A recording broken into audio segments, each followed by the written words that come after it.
Vote ভয়মুক্ত এবং অবাধ করতে কড়া বার্তা নির্বাচন কমিশন। বুথের ক্যামেরায় গন্ডগোল দেখলেই পুনর্নির্বাচন, তা নিয়ে এবার কড়া বার্তা দিচ্ছে নির্বাচন কমিশন। অবজারভারদের সঙ্গে বৈঠক এবং সেই বৈঠকে পুনর্নির্বাচন নিয়ে কমিশনের একেবারে স্পষ্ট বার্তা। কমিশনের 3000 ক্যামেরা বুথের ভেতরে এবং বাইরে রাস্তায় কাজ করছে। ক্যামেরায় কালো কাপড় বা ক্যামেরা বন্ধ হলেই সেই বুথে পুনর্নির্বাচন করতে হবে। অতীতে ক্যামেরায় কালো কাপড় বা ক্যামেরা বন্ধের নজির রয়েছে রাজ্যে। ক্যামেরায় গলদ দেখলেই সঙ্গে সঙ্গে পুনর্নির্বাচনের সিদ্ধান্ত নিতে হবে। ভোটের সঙ্গে যুক্ত সবাইকে সতর্ক করবেন অবজারভারদের, এমনই কড়া বার্তা নির্বাচন কমিশনের।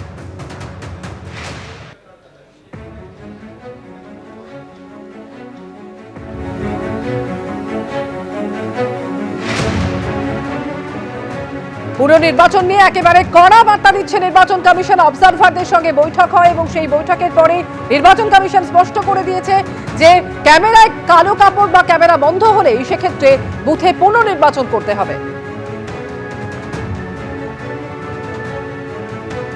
ভোটের মুখে 13 বছর পর জেল মুক্তি ঘটতে চলেছে সারদা কর্তা সুদীপ্ত সেনের। বারাসাত থানার করা 2টি মামলাতেও জামিন পেয়ে গেলেন সুদীপ্ত সেন। দেশ জুড়ে 389টি মামলা তার বিরুদ্ধে হয়েছিল, 387টি মামলাতেই জামিন পেয়ে গেছিলেন সুদীপ্ত সেন। শুধু 2টি মামলায় জামিন ছিল না, 2টি মামলার ক্ষেত্রে জামিনের আবেদন মঞ্জুর করেছে কলকাতা হাইকোর্ট। অর্থাৎ আগামীকালই আইনজীবীদের একটা বড় অংশের মতে জেল মুক্তি ঘটতে চলেছে সুদীপ্ত সেনের। এর ফলে সুদীপ্ত সেনের জেল মুক্তির আর কোনো আইনি বাধা রইল না। আমি আরো বিস্তারিত জানবো, সরাসরি সৌভিক মজুমদার আমাদের প্রতিনিধি রয়েছেন। তার মানে সব ঠিকঠাক থাকলে সৌভিক, আগামীকালই 13 বছর পর ভোটের ঠিক মুখে জেল মুক্তি ঘটতে চলেছে সারদা কর্তার। দেখো, একদমই কলকাতা হাইকোর্টের তরফ থেকে এখনো পর্যন্ত যে শর্তগুলো দেওয়া হয়েছে সেই শর্ত পূরণ করতে পারলে সারদা কর্তা সুদীপ্ত সেন তিনি আগামীকাল জেল থেকে বেরোতে পারেন, সেই সম্ভাবনাই কিন্তু এই মুহূর্তে প্রবল। এখন তুমি জানো যে কলকাতা হাইকোর্টের তরফ থেকে আজকে যে শর্ত দেওয়া হয়েছে সেই শর্তে বলা হয়েছে যে 5000 টাকার বন্ডে তার এই জামিনের আবেদন মঞ্জুর করা হলো। তার পাশাপাশি তাকে বলা হয়েছে এই ইনভেস্টিগেশনের ক্ষেত্রে তাকে সব রকমভাবে সাহায্য করতে হবে, তাকে পাসপোর্ট জমা রাখতে হবে, তাকে থানায় গিয়ে হাজিরা দিতে হবে এবং ট্রায়ালের সময় বলা হয়েছে যে প্রত্যেক দিন ট্রায়ালের সময় তাকে ফিজিক্যালি বা ভার্চুয়ালি তাকে হাজিরা দিতে হবে। এই সমস্ত শর্ত আরোপ করে তার জামিনের যে আবেদন ছিল সেই জামিনের আবেদন আজকে কলকাতা হাইকোর্টের তরফ থেকে মঞ্জুর করা হয়েছে। এখন এই কলকাতা হাইকোর্টের সামনে যে 2টি আবেদন তিনি করেছিলেন সেই 2টি আবেদনই বারাসত থানায় যে 2টি মামলা হয়েছিল এবং এরাজ্যের পুলিশের তরফ থেকে যে মামলা হয়েছিল সেই মামলার প্রেক্ষিতে তার আবেদন মঞ্জুর করা হলো। এখন 2013 সালে এই 2টি মামলা হয় এবং সেখানে বলা হয়েছিল যে বারাসাত পিএস কেস নাম্বার 901 এবং 937 এই দুটো কেসের ক্ষেত্রেই কিন্তু তার আবেদন আজকে মঞ্জুর করা হয়েছে। এবং সেখানে প্রথমত তাদের আইনজীবী অর্থাৎ অভিযুক্ত পক্ষের যারা আইনজীবী ছিলেন, সুদীপ্ত সেনের যারা আইনজীবী ছিলেন, তাদের বক্তব্য ছিল এর ক্ষেত্রে যে প্রথম মামলা ছিল সেই প্রথম মামলার ক্ষেত্রে 2014 সালে পুলিশের তরফ থেকে একটা চার্জশিট পেশ করা হয়, কিন্তু সেই চার্জশিট পেশ করার পরে আইন মোতাবেক অভিযুক্ত পক্ষের যে ডকুমেন্ট প্রাপ্য থাকে সেই ডকুমেন্ট কিন্তু 1 দশকের বেশি সময় কেটে যাওয়ার পরেও তারা এখনো পর্যন্ত হাতে পাননি। ফলে এই গোটা মামলার যে বিচার প্রক্রিয়া কবে সেটা গিয়ে সম্পূর্ণ হবে সেটা এখনো পর্যন্ত নিশ্চিত নয়। 1, 2 বলা হয়েছিল যে এই বারাসত থানার দ্বিতীয় যে কেস রয়েছে সেই দ্বিতীয় কেসের এখনো পর্যন্ত যে পুলিশের কাছে অরিজিনাল ডকুমেন্ট ছিল সেই অরিজিনাল ডকুমেন্ট কিন্তু মিসিং হয়ে গিয়েছে, অরিজিনাল ডকুমেন্ট হারিয়ে গিয়েছে।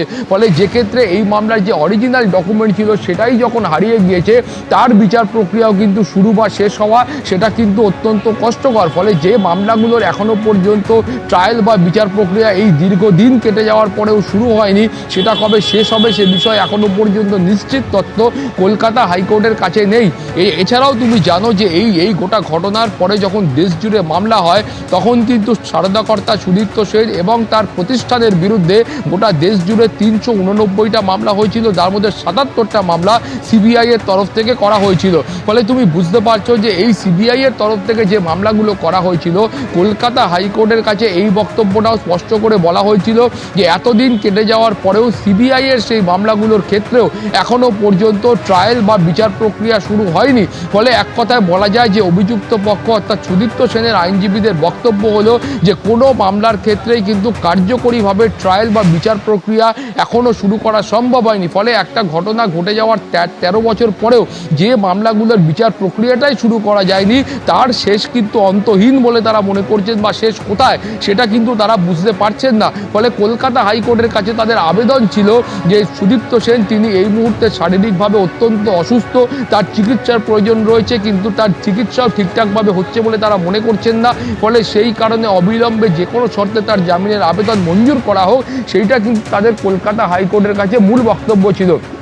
এর পাশাপাশি কলকাতা হাইকোর্টের যেটা বক্তব্য ছিল যে এই গোটা ঘটনার পরে দেখা গিয়েছিল, বা কলকাতা হাইকোর্টের যে মনোভাব ছিল যে এই গোটা ঘটনার পরে দেখা গিয়েছিল সরকারের তরফ থেকে হোক বা কলকাতা হাইকোর্টের তরফ থেকে হোক একাধিক ভুয়ো অর্থলগ্নি সংস্থার আমানতকারীদের টাকা ফেরত দেওয়ার জন্য একাধিক সময়ে একাধিক কমিশন গঠন করা হয়েছিল। সেটা একেবারে আমি এইখানে একবার সৌভিক তোমাকে থামাচ্ছি। যাবতীয় শর্ত মানা সম্ভব হলে আগামীকালই জেল মুক্তি ঘটতে চলেছে সুদীপ্ত সেনের। একবার শোনায় আইনজীবী কি বলছেন।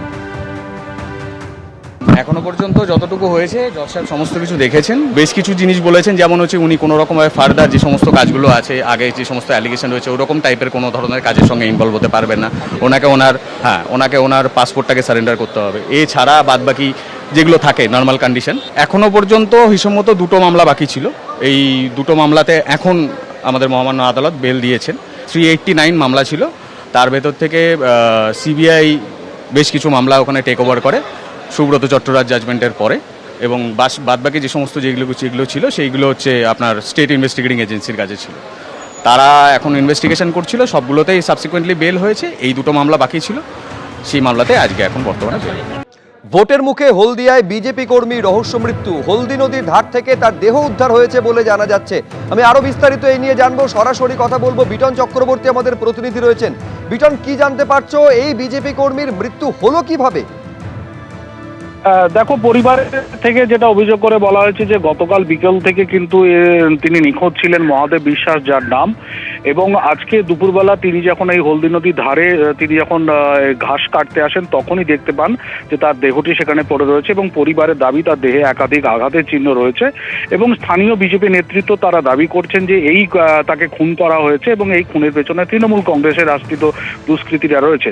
যদিও তৃণমূল কংগ্রেসের তরফ থেকে কিন্তু সেই অভিযোগ অস্বীকার করা হয়েছে, এবং তাদের বক্তব্য যে কি কারণে মৃত্যু হয়েছে সেটা ময়নাতদন্ত রিপোর্ট হাতে এলেই বোঝা যাবে। পুলিশ কিন্তু ইতিমধ্যেই দেহ উদ্ধার করে নিয়ে গেছে এবং ময়নাতদন্তের জন্য পাঠিয়েছে। স্বাভাবিকভাবে এই দেহ উদ্ধারকে ঘিরেই কিন্তু শুরু হয়েছে চাঞ্চল্য। শুভ্রজিৎ, ধন্যবাদ বিটন। এবিপি আনন্দ এগিয়ে থাকে, এগিয়ে রাখে।